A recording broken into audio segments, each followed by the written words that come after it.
Halo, Assalamualaikum warahmatullahi wabarakatuh. Kembali lagi bertemu bersama Teacher Putri dalam video pembelajaran fisika. Nah, pada video kali ini kita akan lanjutkan materi terkait dengan listrik statis, yaitu adalah hukum Gauss dan flux listrik. Oke, sebelum bahas ke hukum Gauss, kita mesti paham dulu konsep dari flux listrik yang dilambangkan dengan lambang seperti ini. Bacaannya, kalau tidak salah itu adalah psi ya. Oke. Nah, di sini ada dua buah gambar. Yang gambar pertama yang di atas itu ada sebuah bidang tertentu dengan luas A yang ditembus oleh garis-garis berwarna biru ini. Garis-garis berwarna biru ini kita lambangkan sebagai lambang dari garis gaya listrik ya, belum belajar magnet. Yang gambar kedua ini juga bidang dengan luas A yang ditembus oleh garis gaya listrik secara tegak lurus. Nah, sehingga konsep dari flux listrik itu adalah flux listrik bisa kita definisikan sebagai banyaknya garis gaya listrik yang menembus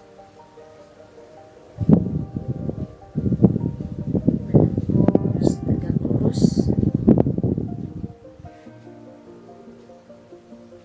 suatu luasan tertentu.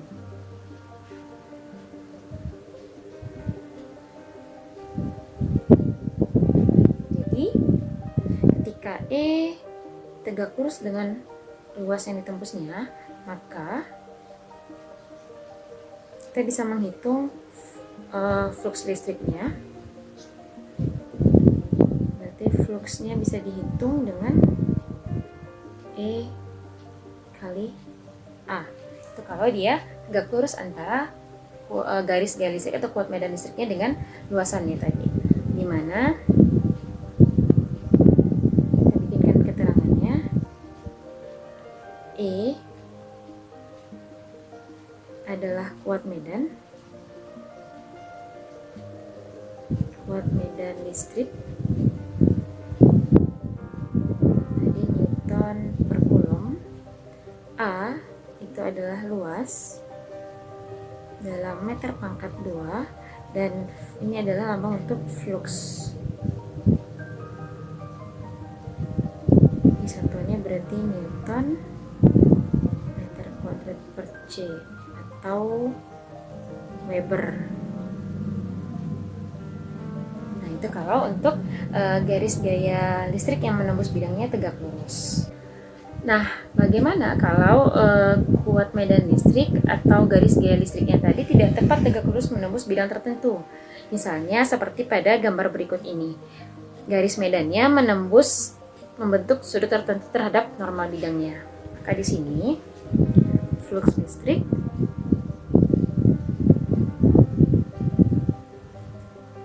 dapat dihitung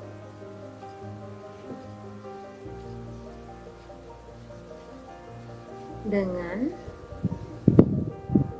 berarti flux bisa dihitung dengan E kali A dikali cos theta. Itu dia. Yang perlu diperhatikan di sini adalah tetanya. Maka di sini di mana theta itu adalah sudut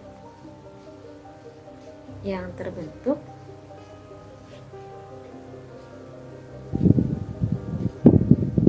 antara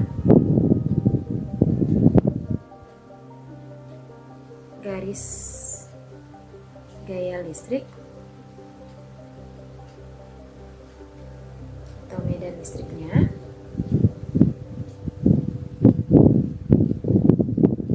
dengan normal bidang. Berarti theta itu antara E dengan normalnya, bukan antara E dengan bidangnya. Sampai di situ bisa ya untuk difahami. Oke. Agar Ananda lebih paham tentang konsep dari flux listrik, nah kita lihat contoh soal berikut ini. Katanya, hitunglah jumlah garis gaya listrik yang menembus suatu bidang berukuran panjang 30 cm dan lebar 20 cm jika kuat medan listrik homogennya adalah 200 Newton per Coulomb. Berarti yang diketahui pertama itu adalah ukuran panjangnya. Kita bisa cari A berarti ya, dari sini. Dari panjang dan lebar. Berarti bisa dicari P kali L ya. Dengan 30 cm dikali 20 cm. Berarti luasnya adalah 600 cm persegi atau 6 kali 10 min 2 meter persegi.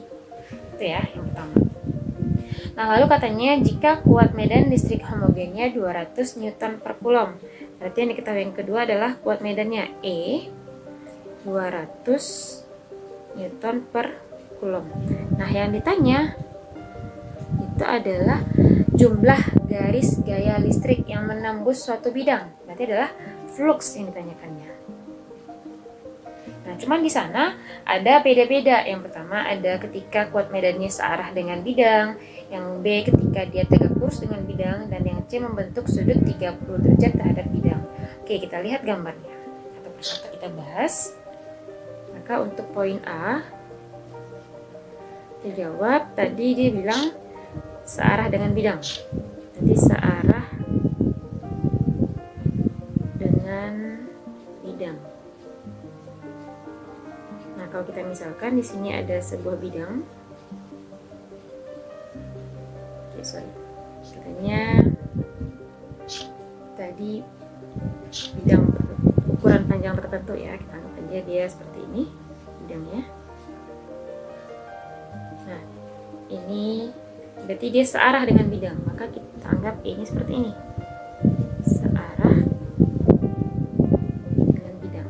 Kalau kita perpanjang, kita bikinkan normal bidangnya di N. Nah, berarti tetanya adalah 690 derajat di sini. Karena tadi konsep tetanya adalah sudut yang dibentuk antara kuat medan dengan normal bidangnya. Maka ketika searah, kita bisa pakai konsep yang tadi. Flux itu adalah E A cos theta. Nah, berarti E-nya di sana adalah 200 Newton per Coulomb. Oke, nggak muat ya. Kita pindah ke bawah. Maka fluxnya itu adalah 200 atau 2 kali 10 pangkat 2 Newton per Coulomb. Dikali luasnya tadi adalah 6 kali 10 pangkat min 2. 6, 10 min 2 meter persegi dikali cos 90 derajat. Berarti adakah nilainya ketika fluxnya sejajar dengan bidang atau searah? Berarti ini 12 dikali 0 ya, karena cos 90 adalah 0, berarti 0. Maka kesimpulannya saat searah dengan bidang, fluxnya bernilai 0. Di sini flux akan menghasilkan nilai 0 ketika garis gaya listriknya atau medan listriknya searah dengan bidang, seperti itu. Oke, yang B kita bahas. Yang B, kalau kita bahas seperti ini lagi bidangnya, fluxnya katanya tegak lurus ya. Berarti ini fluxnya. Ini E. Kita bikinkan di sampingnya garis normal. Nah, berarti ini N ya. Tetanya berarti ini ya, sejajar. Nah, maka ketika kuat medan itu tegak lurus bidang atau sejajar dengan normalnya, maka sudutnya adalah 0 derajat. Artinya antara vektor medan dengan normal itu sejajar, berarti berimpit, maka sudutnya adalah 0 derajat. Sehingga fluxnya bisa dihitung. Berarti flux ini theta. Maka fluxnya sama dengan E kali A saja boleh, Atau mau pakai cos theta juga boleh. Kita lihat. Berarti di sini 2 kali 10 pangkat 2 N per C dikali dengan 6 kali 10 min 2 meter pangkat 2 dikali cos 0 derajat. Nah, cos 0 itu adalah 1 ya. Nanti ini 12 dikali 1. Maka jadinya 12 Weber. Maka ketika garis gaya medan listriknya itu adalah tegak lurus dengan bidang atau sejajar dengan normalnya, menghasilkan flux yang bernilai maksimum. Berarti nanti di sini fluxnya akan bernilai maksimum. Tuh, oke. Sekarang yang terakhir, yang poin C. Berarti yang C kita bikinkan lagi gambarnya. Nah, katanya E-nya itu membentuk sudut tertentu. Katanya tadi 30 derajat terhadap bidang ya. Nah, normalnya yang ini E-nya. Nah, ini ya, hati-hati untuk konsep dari theta di sini. Tadi yang dibahas, theta itu adalah sudut yang dibentuk antara vektor medan dengan normalnya. Berarti ini theta yang kita gunakan. Nah, bukan yang terhadap medan dengan bidangnya itu. Berarti tetanya adalah 60 derajat di situ. Maka theta yang digunakan itu adalah 60 derajat. Baru bisa kita hitung. Berarti fluxnya adalah E A cos theta. Berarti ini tadi 2 kali 10 pangkat 2 Newton per Coulomb. A-nya 6 kali 10 min 2 meter kali cos 60 derajat. Berarti ini 12 cos 60 adalah setengah. Berarti jadinya adalah 6 Weber. Nah, itu bisa ya dipahami untuk contoh soal dari flux listrik ini. Nah, sekarang kita masuk di hukum Gauss-nya.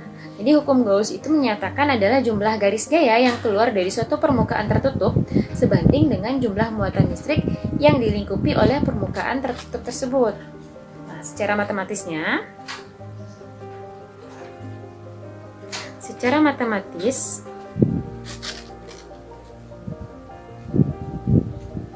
berarti jumlah garis gaya itu adalah flux ya. Flux untuk permukaan tertutup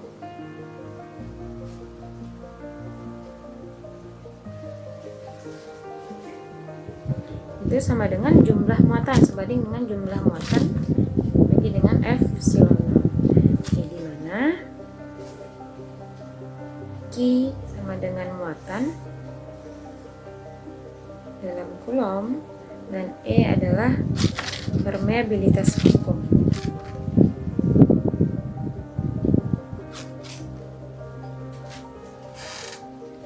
Nilainya adalah 8,85 kali 10 min 12 N, berarti 10 pangkat min 12 C pangkat 2 N M kuadrat. Oke, itu dia yang terkait dengan hukum Gauss.